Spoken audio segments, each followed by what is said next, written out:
Welcome to English Learning from Scratch. Today we're learning about contractions with the word would. A contraction is when we combine two words together and replace some letters with an apostrophe. In English, we use contractions all the time when speaking naturally. The word would can be shortened with pronouns like I, you, he, she, we, and they. Let's learn each one. The first contraction is I'd. When we combine I and would, we get I'd. The apostrophe replaces the letters would, becomes just d, so I would becomes I'd. Important note, I'd can mean two different things. It can mean I would or I had. You know which one by looking at the context of the sentence. For example, I'd like to eat means I would like to eat. Next is you'd. This is the contraction of you and would, so you would becomes you'd.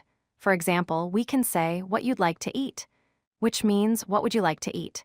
This is a very common contraction in everyday English conversation. Now let's look at he'd and she'd.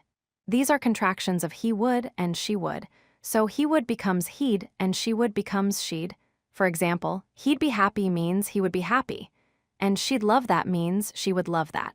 Both follow the same pattern as the previous contractions. The next contraction is we'd. This combines we and would into we'd. For example, we'd go if it rains means we would go if it rains. This is also very common in natural English speech when we're talking about hypothetical situations or future plans. Let's review all the would contractions together. I and would makes I'd, you and would makes you'd, he and would makes he'd, she and would makes she'd, we and would makes we'd, and they and would makes they'd. These contractions are perfect for natural, fluent English conversation. Native speakers use these all the time instead of saying the full words.